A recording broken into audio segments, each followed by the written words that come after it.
Bismillahirrahmanirrahim. Assalamualaikum warahmatullahi wabarakatuh. Alhamdulillahi rabbil alamin, wa bihi nasta'inu ala umuri dunya waddin, wassalatu wassalamu ala ashrafil anbiya'i wal mursalin wa ala alihi wa sahbihi ajma'in. Allahumma salli wa sallim wa barik ala hadha an-nabiyil karim.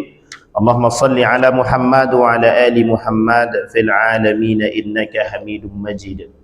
Ya ayyuhan nasu taqu rabbakum alladhi khalaqakum min nafsin wahidah wa khalaqa minha zawjaha wa batha minhuma rijalan katsiran wa nisaa'a wattaqullaha alladhi tasaaluna bihi wal arham innallaha kana 'alaikum raqiba. Puji syukur kehadirat Allah dengan mengucapkan alhamdulillahirabbil alamin, bersalawat kepada Nabi dengan mengucapkan Allahumma salli ala Muhammad wa ala ali Muhammad fil alamin innaka Hamidum Majid. Bapak Ibu sekalian yang berbahagia, mudah-mudahan di subuh hari ini Allah berkahi, Allah limpahkan keberkahan rahmatnya. InsyaAllah kita semua yang hadir husnul khatimah, amin ya rabbal alamin. Kemudian Bapak Ibu sekalian yang berbahagia, kita bermunajat kepada Allah, mudah-mudahan orang tua kita yang telah mendahului kita Allah tempatkan di tempat terbaik di sisinya. Allah terima amal ibadahnya, Allah kumpulkan bersama orang-orang yang saleh. Dan untuk orang tua kita yang masih hidup, Allah kuatkan, Allah sehatkan husnul khatimah, amin ya rabbal alamin. Baik Bapak Ibu sekalian yang berbahagia, di subuh hari ini kembali kita mengkaji satu nasihat yang disampaikan oleh para ulama terhadap kita semua. Ketika Nabi mengatakan di dalam hadisnya, kata Nabi, sayusibu ummati da'al umam, kelak akan terjadi pada umatku penyakit atau tertimpa kepada umatku penyakit, yang penyakit itu tertimpa pada orang-orang terdahulu, lebih tepatnya adalah orang-orang jahiliyah pada masanya. Maka disebut oleh Nabi da'al umam. Da'al umam itu adalah penyakit orang-orang terdahulu. Nah, orang-orang terdahulu di sini siapa? Kata para ulama, adalah orang-orang jahiliyah qabla maji'il Islam, sebelum Islam itu datang. Makanya kata para ulama yang disebut dengan da'al umam, penyakit umam. Umam itu dari jamak dari kalimat ummatun. Ulama mengatakan umam disebut di sini katakan adalah masyarakat terdahulu sebelum Islam datang. Maka sebelum Islam datang, keadaannya disebut dengan jahiliyah. Nah, karakteristik jahiliyah inilah kata para ulama yang kelak akan menjangkit kepada penyakitnya umat-umat modern. Jadi bahasa sederhananya, modern sekarang, jahiliyahnya dahulu. Jadi orang mengatakan bahwa posisi sekarang ini jahiliyah seperti sebelumnya. Nah, pertanyaannya adalah apa penyakit-penyakitnya yang akan terjadi? Salah satu di antara penyakit-penyakit ulama, penyakit-penyakit masyarakat terdahulu, orang-orang jahiliyah dahulu yang kemudian terjangkit pada masyarakat sekarang atau modern sekarang. Yang pertama kata baginda Nabi Muhammad sallallahu alaihi wasallam, al-asyar wal batar, al-kufru min ni'matillah. Orang yang kufur akan nikmat Allah. Kemudian al-batar, orang yang berlebihan dalam nikmatnya Allah. Nanti kita jelasin satu persatu. Yang ketiga, at-takatsur wat tanajus fid dunya, berlomba-lomba dalam urusan dunia dan bermegah-megahan. At-takatsur itu artinya bermegah-megahan. At-tanajus fid dunya, berlomba-lomba dalam urusan dunia. Nanti kita lihatkan di mana sisi daripada sisi kejahiliyahannya. Kemudian yang kelima kata baginda Nabi Muhammad sallallahu alaihi wasallam, at-tabaghut wat tahasud hatta yakunal bagh. At-tabaghut, mereka saling membenci, at-tahasud, mereka saling dengki antara satu dengan yang lain. Nah, kata Nabi, ini karakteristik adalah da'al umam. Di dalam Al-Qur'an bahkan tak sedikit kita temukan adanya karakteristik yang memang menjadi bagian daripada kelompok sebelum datangnya Islam. Qabla maji'il Islam, sebelum Islam datang. Di dalam Al-Quran secara eksplisit ada 4. Zannal jahiliyah, karakteristik jahiliyah pada masanya. zannal jahiliyah yang pertama, yang kedua hukmul jahiliyah, hukum jahiliyah, yang ketiga tabarrujal jahiliyah, bagaimana berpakaian seperti orang-orang yang jahiliyah, yang keempat adalah hamiyatul jahiliyah, fanatisme terhadap kelompok. Nah, pada poin yang ini itu disampaikan oleh Allah secara eksplisit, secara detail di dalam Al-Quran. Artinya Allah sebutkan langsung hamiyatul jahiliyahnya, Allah sebutkan langsung karakteristik jahiliyahnya, langsung Allah sebutkan. Adanya orang-orang berfikir seperti jahiliyah, adanya orang-orang yang mengambil hukum seperti orang jahiliyah, adanya orang-orang yang kemudian berpakaian bermegah-megahan seperti jahiliyah. Kemudian ada juga Allah katakan dalam Al-Quran tersebut fanatisme agama seperti orang-orang jahiliyah. Syekh Abdul Razak Al-Badar mengatakan dalam kitabnya Masailul Jahiliyah itu, kata Syekh Abdul Razak, itu ada sekian banyak masalah di dalam Al-Quran yang itu karakteristik berkaitan dengan kejahiliyahan. Satu di antara 4 tersebut kita mau coba bahas pagi ini adalah yang terakhir, hamiyatul jahiliyah. Karakteristik yang terakhir itu adalah orang-orang yang fanatik terhadap agama. Bahkan Allah kata dalam Al-Quran, la taghlu fi dinikum, jangan kalian berlebihan dalam urusan agama. Berlebihan dalam urusan agama di sini itu ada kaitannya dengan kalimat yang disebut dengan hamiyatul jahiliyah, yang dilarang dalam ghulu atau ghulul dalam beragama tersebut. Bahasa sederhananya adalah orang-orang yang fanatik terhadap agama tapi dengan kebodohan. Jadi dia fanatik dengan agama dengan kebodohan itu bagaimana? Menutup mata dari persoalan-persoalan agama. Kalau bahasa sederhananya lagi, taklid buta namanya. Taklid buta. Makanya para ulama dalam persoalan taklid ini berbeda pendapat. Dan yang pendapat terakhir itu sepakat bahwa, kata para ulama, taklid buta itu diharamkan. Jadi tidak bisa kita taklid-taklid tiba-tiba tanpa ilmu, itu tidak bisa. Sebagian ulama mengatakan itu haram. Nah, dalam pernyataan Syekh Abdul Razak Al-Badar mengatakan ada persoalan jahiliyah yang berkaitan dengan hamiyatul jahiliyah, dengan fanatisme agama tadi. Apa kata beliau dalam persoalan ini? Kata beliau bahwa di dalam kelompok yang memang menjadi persoalan jahiliyah di akhir zaman adalah anna dinahum mabniyun ala usulin a'zamuha at-taqlid. Kemudian fahuwal qaidah al-kubra li jami'il kuffar awwalihim wa akhirihim. Dia mengambil dari satu ayat, wa kadzalika ma arsalna min qabli fi qaryatin min nadhir illa qala mutrafuha inna wajadna aba'ana ala ummatin wa inna ala atharihim muqtadrun. Dalam surat Az-Zukhruf ayat 23. Kata Allah di dalam Al-Quran, kami sudah mengirimkan kepada kalian orang-orang sebelum kalian, nabi sudah kami berikan, orang-orang soleh kemudian kami berikan. Sama halnya kejadian sebelum datangnya Nabi Nuh alaihissalam. Ketika sebelum Nabi Nuh datang itu ada 5 manusia yang dianggap soleh tapi bukan nabi.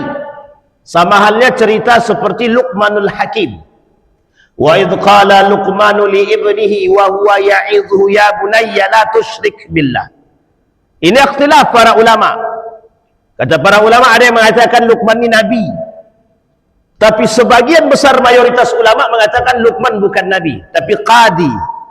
Tapi ittafaqal ulama, sepakat ulama bahwa Luqmanul Hakim alim, orang alim. Sama seperti sebelum datangnya Nabi Nuh, ada 5 orang yang dianggap soleh. Nah, 5 orang soleh ini sebelum datangnya Nabi Nuh alaihissalam menjadi perpanjangan lidah daripada Adam alaihissalam, yang selalu membawa turun-temurun daripada ajaran daripada Nabi Adam alaihissalam. Apa yang terjadi? Poin pentingnya adalah ketika 5 orang ini mengajarkan agama kepada mereka, semua masyarakat tunduk dan patuh dan yakin dengan ajaran yang 5 ini. Ketaatan kepada Allah. Bagaimana caranya mereka menyatukan masyarakat yang selalu berakhlak mulia yang baik. Tapi apa yang terjadi? Di akhir mereka semua tunduk kepada 5 yang orang saleh tersebut. Setelah wafat satu persatu di antara 5 orang tersebut, fanatis dalam fanatik kelompok muncul. Ketika fanatik kelompok ini muncul, apa yang terjadi? Mereka membangun patung untuk 5 orang ini hanya sekedar untuk mengingat jasa mereka yang telah menuntun mereka pada agama yang baik dan benar. Dibuatlah patung. Tapi apa yang terjadi? Yang terjadi adalah mereka justru generasi 2 turunan setelah mereka mempertuhankan patung yang 5 ini. Jadi ini dibuat 5 orang soleh. Awalnya orang soleh, tapi karena ini orang soleh dilihat baik oleh orang yang seangkatan yang hidup pada masa itu, dianggap orang soleh. Tapi setelah menjadi dua generasi, yang terjadi adalah 5 orang ini menjadi Tuhan. Dampak daripada fanatik. Dampak daripada fanatik. Di dalam riwayat yang lain Nabi mengatakan bahwa fanatik itu menjadi salah satu penyebab daripada perpecahan dan rusaknya agama. Salah satu penyebab du'ful, hilangnya akidah, hilangnya iman seseorang, itu disebabkan karena fanatis. Kata para ulama, salah satu penyebab hilangnya akidah seseorang, lemahnya akidah seseorang, itu karena fanatisme. Pertanyaannya adalah fanatik seperti apa yang menjadi penyebab? Fanatik yang kaitannya dengan kebodohan. Artinya apa? Fanatisme tanpa ilmu.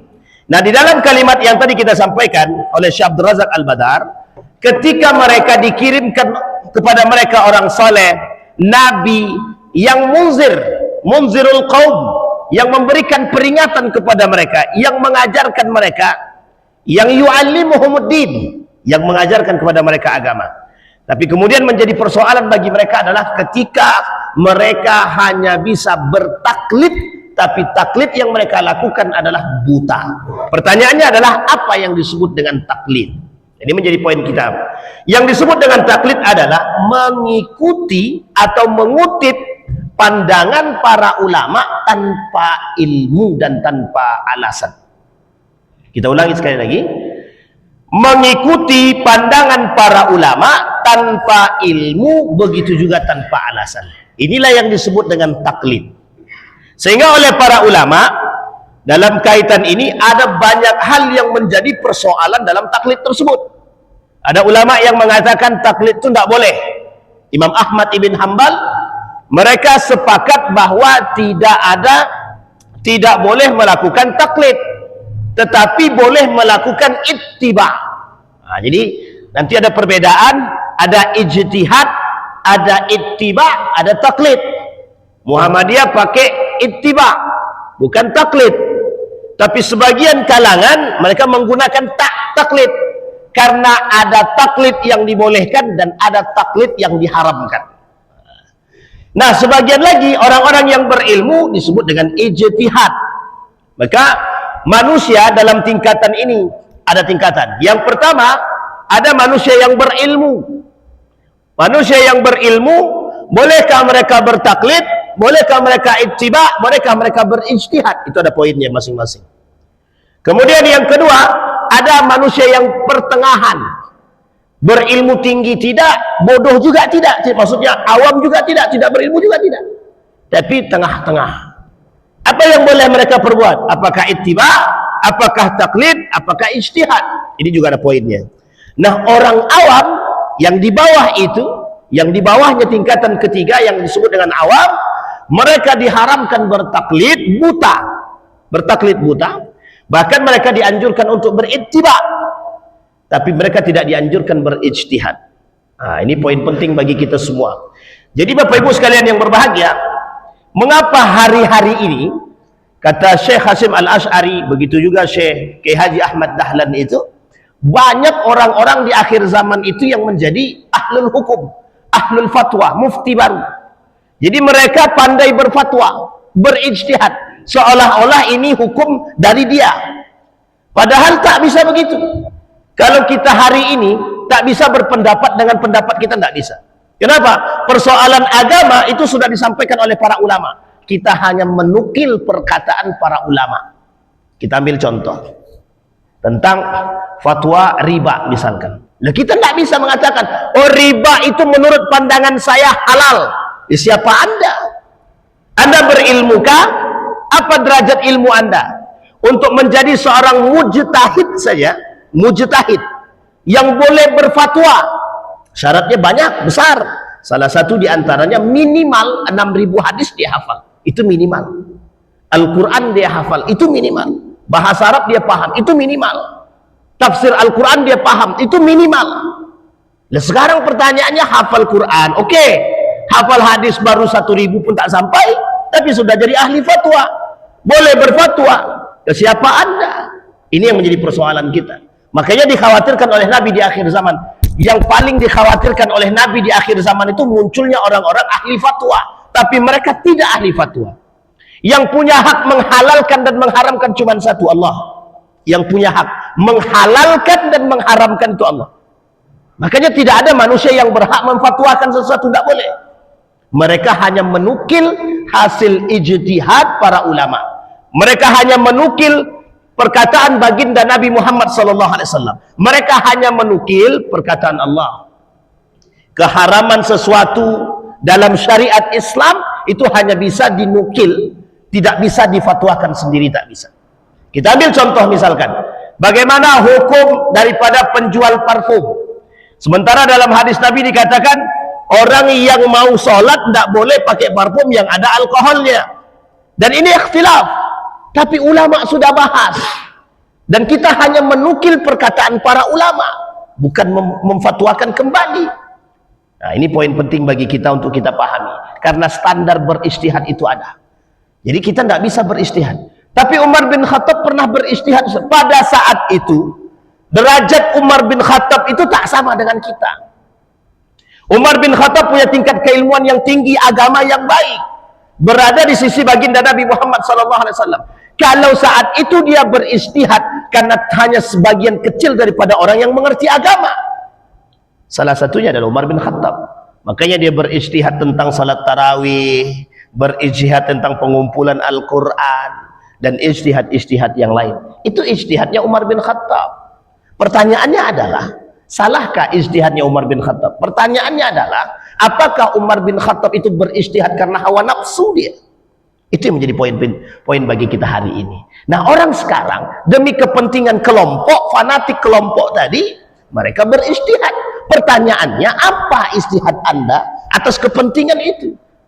Nah, jangan sampai kita beristihad mengeluarkan fatwa karena nafsu, karena kepentingan kelompok. Misalkan Muhammadiyah mengeluarkan fatwa hasil ijtihad para ulama-ulama Muhammadiyah, mengeluarkan fatwa, tapi hanya menguntungkan Muhammadiyah. Tidak bisa. NU berfatwa menguntungkan NU, tidak bisa. Dan ini poin penting. Sehingga Majelis Ulama Indonesia itu tidak sembarangan mengeluarkan fatwa. Kata Majelis Ulama Indonesia, bunga bank haram. Bunga bank itu riba. Sekalipun ada ulama di luar sana yang mengatakan bahwa bunga bank itu tidak haram. Tapi itu bagian kecil. Yang jelas apa yang dilakukan oleh Majelis Ulama adalah bukan untuk kepentingan pribadi, tapi bagaimana mereka untuk kepentingan orang banyak. Ini yang disebut dengan ijtihad. Nah, yang kedua ada namanya ittiba. Inilah yang dilakukan oleh Muhammadiyah.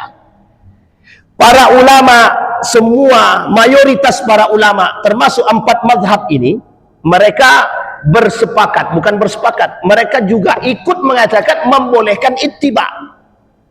Kenapa membolehkan ittiba?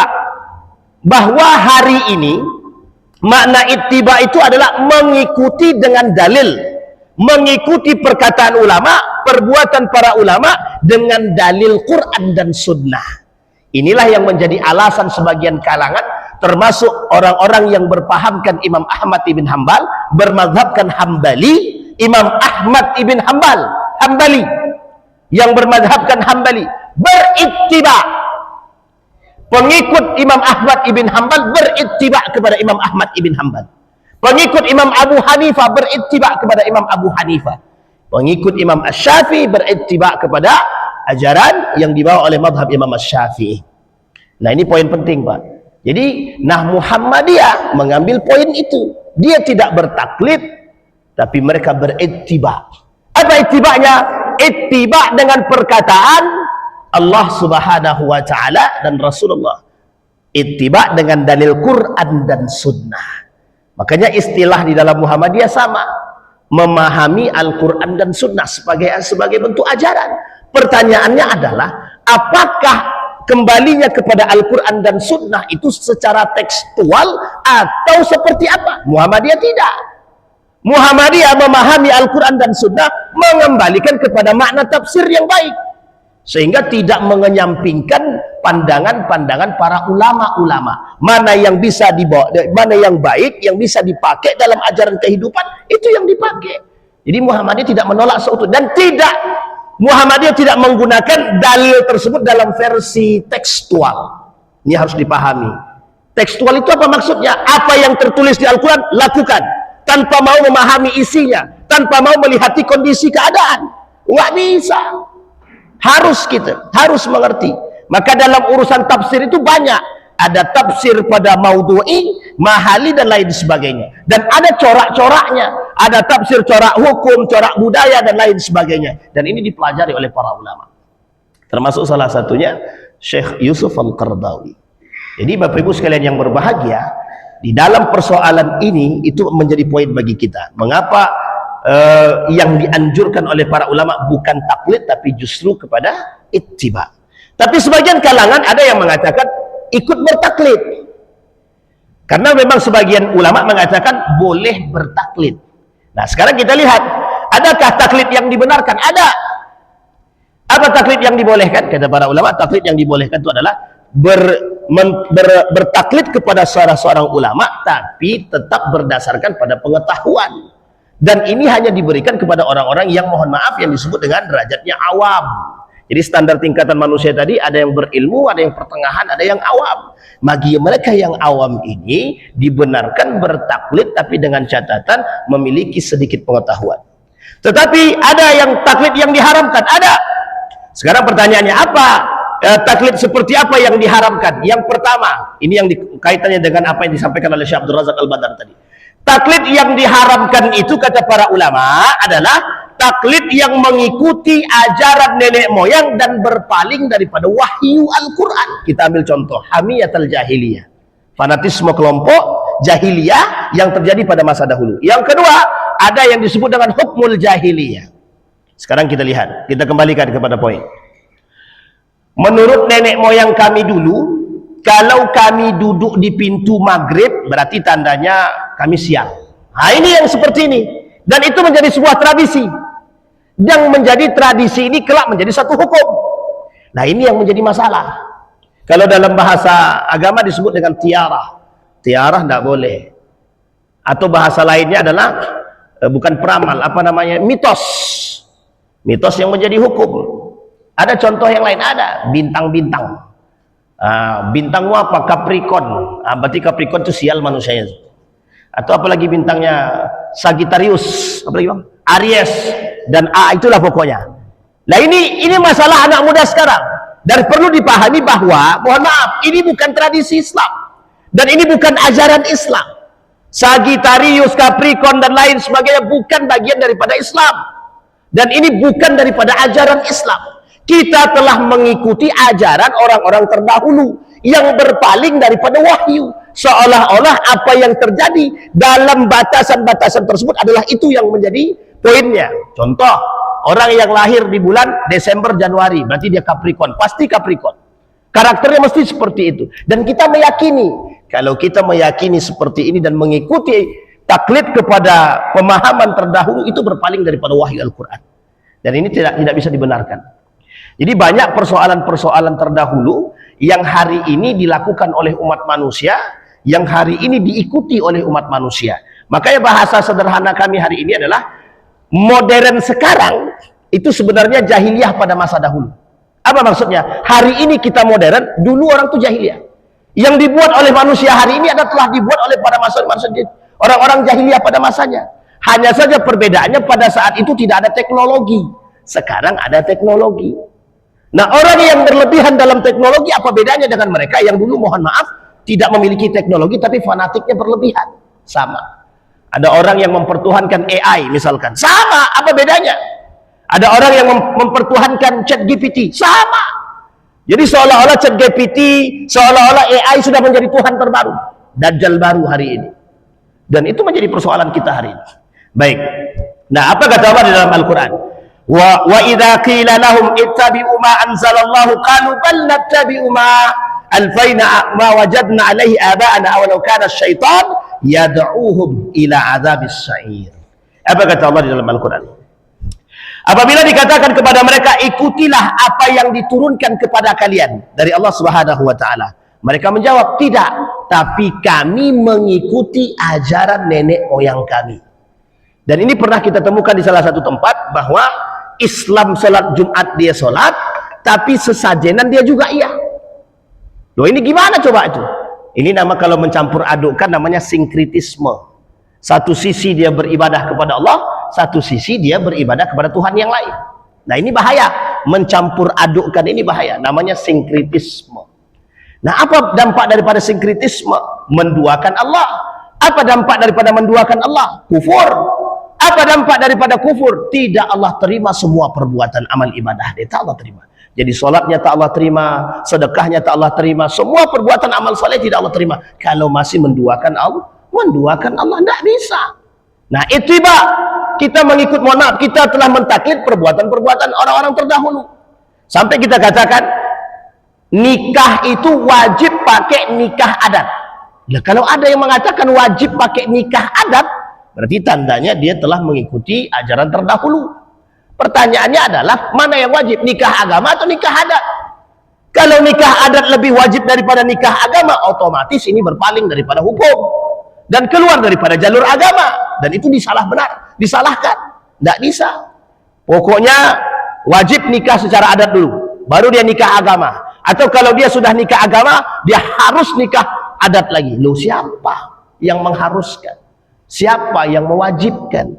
Maka mohon maaf, hati-hati, tradisi tak bisa, tradisi tidak bisa menjadi kewajiban untuk melakukan sesuatu. Silakan, Bang. Assalamualaikum warahmatullahi wabarakatuh.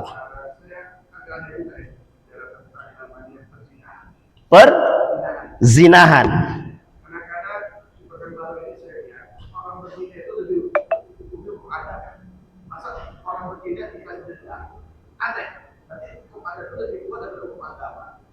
Pertanyaan saya, kalau ini sudah sebuah kebiasaan, tapi kan ada agama itu disampaikan.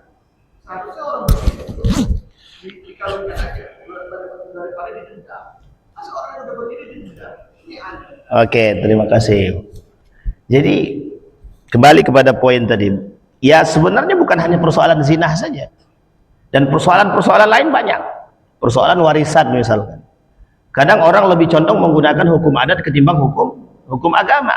Kita ambil contoh satu hal saja, contoh yang paling sederhana. Di dalam kompilasi hukum Islam itu, di dalam kompilasi hukum Islam, ayat 185 tentang warisan, itu tidak di dalam kompilasi hukum Islam ada yang disebut dengan warisan pengganti. Misal contoh, bapak dia meninggal, punya anak, anak ini punya anak lagi, berarti cucu. Anak ini meninggal lebih dulu daripada bapaknya, maka di dalam kompilasi hukum Islam, cucu berhak mengganti. Padahal dalam Islam tidak ada itu, tidak ada istilah warisan pengganti, itu tidak ada. Tapi dalam kompilasi hukum Islam ada, dan ini diperdebatkan besar oleh para ulama, diperdebatkan. Satu, yang kedua, ini mengikuti pada tradisi dahulu yang disebut dengan harta bersama, gonogini. Tidak ada dalam Islam itu, tidak ada dalam ajaran Islam itu namanya hukum harta bersama, tidak ada. Tidak ada. Dalam urusan warisan tidak ada namanya istilah harta bersama, tidak ada. Perempuan punya harta sendiri, laki-laki punya harta sendiri. Dan itu yang benar, itu yang benar. Berarti kompilasi hukum Islam bagaimana? Ijtihad para ulama. Bagaimana? Sebenarnya disalahkan. Ada yang menyalahkan? Ada. Karena di dalam Islam tidak ada harta bersama. Maka ini kemudian masih diperdebatkan. Pertanyaannya, mengapa kok bisa ada harta gonogini? Kita kembalikan, apa maksud daripada harta gonogini? Harta gonogini itu tidak mulai daripada pemahaman agama Islam, tidak, tapi lebih condong kepada pemahaman hukum Belanda. Nah, ini poin penting ini yang kemudian diambil. Maka ketika cerai laki-laki perempuan, mana harta bersama? Pertanyaannya, Anda kerja apa? Memang harus begitu, memang itu Islam yang mengatakan demikian. Kalau kita mau kembali, yang kedua, persoalan tadi benar. Sekarang ini begini persoalan kita. Ketika satu adat sudah menjadi satu hal yang paling dikuatkan, maka hukum agama terkesampingkan, itu jelas. Jadi kalau adat sudah menjadi satu-satunya hukum tertinggi, maka hukum agama mesti tersingkirkan. Oh, sekarang kita lihat hukum dalam hukum agama apa orang yang zina tersebut. Kalau diketahui dia zina, yang pertama yang harus dilakukan adalah dicambuk, dirajam dulu. Yang kedua, kalau masih hidup diasingkan. Sekarang tidak, orang berzina diapakan? Dinikahkan. Satu. Yang kedua, udah dianggap baik. Padahal semua orang tahu dia berzina. Apakah mereka tidak takut? Pertanyaannya adalah siapa yang membawa hukum ini? Manusia hari ini yang pertama adalah khawatir kalau anaknya diusir. Yang kedua, manusia hari ini takut. Yang ketiga, hukum Islam terlalu tinggi, terlalu keras bagi mereka. Padahal tidak. Pertanyaannya, apa mungkin Allah menurunkan hukum sekaligus merusak umatnya? Tidak mungkin. Allah tidak mungkin menurunkan hukum kemudian merusak umatnya. Tidak mungkin. Allah tidak mau satu kampung terjangkit penyakit zina. Makanya diasingkan. Dirajam dulu baru diasingkan. Kalau masih hidup, kalau udah mati dikuburkan. Itu orang zina begitu. Cuma kata mereka, negara kita ini punya undang-undang. Ini dia masalahnya. Undang-undang itu kalau keberpihakannya kepada kepentingan selesai. Makanya hukum tidak bisa berpihak kepada segala sesuatu. Hukum harus berpihak pada keadilan. Nah, ini poin pentingnya. Maka, kalau kaitannya, kalau seandainya ada orang zina dimaklumi, bagaimana Ustaz? Ya dampaknya adalah kelak kalau ada orang lain yang berzina, selesai. Apalagi mohon maaf, kalau anak pemuka adat yang berzina. Bagaimana coba itu? Jangankan anak pemuka adat, anak pemimpin saja yang berzina harus ditutupi. Dia yang salah, dia pula yang nuntut. Itu kan kacau tuh. Nah, jadi biasa. Dan ini ada air yang kira seperti ini. Nah, akhirnya kita mengikuti perbuatan-perbuatan seperti ini. Ini yang disebut dengan taklid nenek moyang. Nah, kita kembalikan pada masa dahulu jahiliyah dulu. Jahiliyah dulu begitu dia. Pada masa Aus, pada masa Khazraj, pada masa orang-orang Yahudi sebelum datangnya Islam, itu begitu karakternya. Itu terlalu jauh Ustaz pada masa dahulu. Iya benar. Kita kembalikan kepada masa Abu Lahab, Abu Jahal, Abu Sufyan sebelum mereka masuk Islam. Sebelum Abu Sufyan masuk Islam, apa yang mereka lakukan? Mereka mengikuti nenek moyang mereka. Satu saja yang menyeleweng daripada pemahaman nenek moyang, mereka harus diasingkan. Dan ini bermasalah. Makanya kenapa mereka terus menentang Islam? Karena bagi mereka Islam ini agama baru, satu. Yang kedua, bagi mereka akan terjadi pergeseran nilai pada nilai-nilai nenek moyang. Kalau tradisi itu masih ada kebaikan di dalamnya dan tidak bertentangan dengan agama, tidak jadi persoalan. Ikhtalafan para ulama. Kata para ulama, saya ambil contoh salah satu tradisi jahiliyah yang pernah dipakai oleh baginda Nabi, diambil mudharabah dalam transaksi muamalah hari ini bagi hasil, itu pernah terjadi pada masa jahiliyah, diambil oleh Nabi, dipoles. Jadi tidak semua tradisi itu yang jelek dibuang, tidak semua tradisi itu dibuang Nabi, tidak.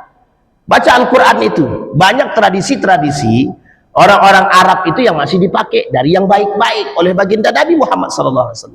Jadi tidak semuanya, tidak semua tradisi itu yang dibuang begitu saja. Yang bertentangan dengan syariat Islam, yang bertentangan dengan nilai-nilai agama, itu yang dibuang oleh baginda Nabi Muhammad SAW. Jadi dalam Al-Quran banyak tradisi-tradisi yang diikuti. Itu yang pertama. Yang kedua, taklid yang diharamkan. Taklid kepada orang yang tidak diketahui keahliannya dalam urusan agama. Nah, ini penting. Jadi salah satu penyebab munculnya aliran-aliran sesat itu adalah, salah satu diantaranya adalah dorongan hawa nafsu, syahwat, syahwatuddin, syahwat dalam agama. Yang kedua, orang-orang, mohon maaf, karena kelemahan iman dan ilmu kita, bagi kita orang tersebut hebat. Bagi kita orang yang bergelar itu hebat, sehingga kita nggak tahu apakah kehebatan secara agama dia terukur atau tidak. Maka poin penting kata para ulama, kata Syekh Ramadan Al-Buti, ahliyatuhu, Keahliannya apa dalam bidang agama itu? Ada nggak? Jelas tidak? Kalau tidak jelas, jangan diikuti. Nanti kita terjerumus dalam, mohon maaf, kelompok yang salah. Nah, ini kita ambil contoh. Mengapa ada orang yang mau mengikuti, misal contoh ya, ada alim, dianggap alim lah, ada guru lah, guru. Guru ini boleh menyentuh perempuan manapun. Ini mohon maaf ya, saya tidak menyindir siapa-siapa, tapi memang kenyataannya. Ada seorang ustadz sekarang, lagi viral juga tuh. Dia bebas berfoto dengan perempuan, mau nempel kek, mau salaman sama perempuan, bebas. Yang kayak gini nih merusak nih. Kalau bagi saya dia dah sesat ini. Sesat. Kenapa kita sesat? Nah, pertanyaannya adalah, mohon maaf, keahlian agamanya apa? Kok bisa dia bersalaman itu bebas? Kok bisa dia bersalaman dengan perempuan bebas? Dia bebas menyentuh perempuan. Bahkan dalam kajiannya dia mohon maaf, membahasakan bahasa yang lemah, yang lembut terhadap perempuan, seolah-olah mohon maaf, mengangkat gairah dan lain sebagainya. Dan ini udah kacau ini. Nah, pertanyaannya, mengapa kok banyak pengikutnya? Itu pertanyaan kita hari ini, mengapa kok banyak pengikutnya? Satu, penyebabnya adalah du'aful ilmi. Kita tidak tahu keahlian dia disebabkan karena kelemahan pengetahuan kita. Yang kedua, kalau ada orang yang menghalalkan babi, itu jelas sesat. Kalau ada orang yang menghalalkan daging anjing, jelas kafir itu. Kalau ada orang yang membolehkan menentang Al-Quran, berarti tandanya kafir dia. Lah, kita kok masih mengikuti orang seperti itu? Nah, pertanyaannya adalah, siapa yang salah? Dua-duanya salah. Apa penyebabnya? Yang satu, kita tidak tahu keahlian keagamaannya, tapi karena dia merasa punya agama dan merasa bisa mampu membawa orang kepada agama, akhirnya mohon maaf, karena gelar yang dia miliki, banyak yang tertipu. Contoh, dulu ada seorang dianggap alim dan dia bergelar profesor, dia kata yang membunuh Aisyah itu adalah Umar bin Khattab. Pertanyaannya adalah, dia punya pesantren kah? Punya. Dia punya pengikut kah? Punya. Tapi kok dia berpahamkan bahwa yang membunuh Fatimah adalah Umar bin Khattab? Oh, ini dah kacau. Kacau sangat. Gaya berpikir seperti ini kacau dan merusak. Pertanyaan kita adalah, apa penyebabnya? Du'aful ilmi, lemahnya ilmu. Nah, di tengah manusia yang sekarang ini, di tengah keadaan kita yang sekarang ini, itu banyak orang-orang yang mengikuti aliran-aliran sesat. Pertanyaannya adalah, mengapa mereka terjebak dalam aliran-aliran sesat seperti itu? Du'aful ilmi, du'aful iman. Lemahnya ilmu dan lemahnya iman. Maka mohon maaf, bertaklid kepada orang yang tidak jelas keagamaannya itu tidak dibenarkan. Bahkan sebagian ulama mengatakan haram bertaklid kepada orang yang tidak jelas sumber keagamaannya. Bisa dipahami Bapak Ibu ya? Makanya mohon maaf, pada masa dahulu kaum Khawarij itu dihabisi sama Ali bin Abi Thalib. Kata Ali, ini bahaya ini. Kelompok seperti ini, Khawarij itu begini, model Khawarij itu. Kata Khawarij itu, yang tak sejalan dengan kami bunuh. Yang tak kembali kepada Quran dan Sunnah bunuh. Begitu kaum Khawarij pada masa Ali bin Abi Thalib. Sehingga ketika ada orang yang berbeda pendapat dengan mereka, berbeda pandangan dengan mereka, mereka bunuh. Bahkan halal membunuh orang yang berbeda pendapat dengan mereka. Dan bahkan condong untuk mengkafirkan. Ali bin Abi Thalib dikafirkan, Aisyah dikafirkan, Muawiyah dikafirkan. Bahkan bukan hanya dikafirkan, itu penghuni neraka kata mereka. Nah, pertanyaannya, kira-kira ketika itu Khawarij ini sehat atau tak sehat? Nabi mengatakan Aisyah masuk surga, Nabi mengatakan bahwa Ali masuk surga. Nah, kok datang mereka yang mengkafirkan dan mengatakan masuk neraka? Pertanyaannya adalah, siapa yang sesat? Tapi mereka hafal Quran, Ustaz. Itu masalahnya. Tapi mereka paham Al-Quran, Ustaz. Itu masalahnya. Karena mereka memahami Al-Quran tekstual. Mereka memahamkan Al-Quran tidak dalam konteks yang sesungguhnya. Jadi Bapak Ibu sekalian yang berbahagia, kalaulah pada masa Ali bin Abi Thalib banyak aliran sesat muncul, apa tak lagi masa sekarang?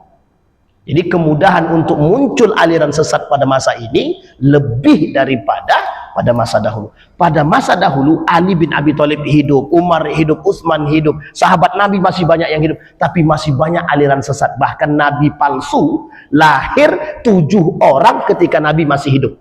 Itu Nabi. Lah kalau sekarang muncul aliran sesat yang lain, itu wajar. Nabi sudah tidak ada, sahabat tidak ada, tabi'in tidak ada, tabi'in tidak ada. Nah, apa yang menyebabkan orang-orang yang ilmu agamanya rendah, yang ilmu agamanya tidak kuat, tapi kok mereka mau tampil sebagai seorang, dorongan hawa nafsu, syubhat dan syahwat yang ada dalam diri mereka. Bisa dipahami Bapak Ibu ya? Nah, ini dua taklid, nanti kita lanjutkan di pertemuan selanjutnya kalau Allah izinkan kita ketemu. Kita sampaikan taklid-taklid yang diharamkan di dalam beragama. Mudah-mudahan ada manfaat bagi kita semua, mudah-mudahan bisa menambah pengetahuan kita, mudah-mudahan bisa menjaga keluarga kita dari maraknya kesesatan-kesesatan yang terjadi di tengah umat manusia hari ini. Kita berdoa kepada Allah. A'udzubillahi minasyaitonir rajim. Bismillahirrahmanirrahim. Hamdan syakirin, hamdan naimin, hamdan yuwafi ni'amahu wa yukafi mazidah. Ya Rabbana lakal hamdu kama yanbaghi li jalali wajhikal karim wa 'azimi sultanik. Allahumma shalli ala Muhammad wa ala ali Muhammad fil alamin innaka Hamidum Majid. Allahumma faqihna fid din wa 'allimna at-ta'wil. Allahumma ighfir lana dhunubana wa dhunuba walidina warhamhuma kama rabbayana shighara. Allahumma a'inna ala dzikrika wa syukrika wa husni ibadatik. Allahumma ansur akhwanana al-mujahidin fi Palestin wa fi Gaza wa fi kulli makan. Allahumma ansur ikhwanana fi Sudan. Allahumma dammiril yahud. Allahumma ahlikil kafarata wal mubtadi'at wal musyrikin a'da'aka a'da'ad-din. Rabbana atina fid dunya hasanah fil akhirati hasanah wa qina adzabannar. Walhamdulillahirabbil alamin. Assalamualaikum warahmatullahi wabarakatuh.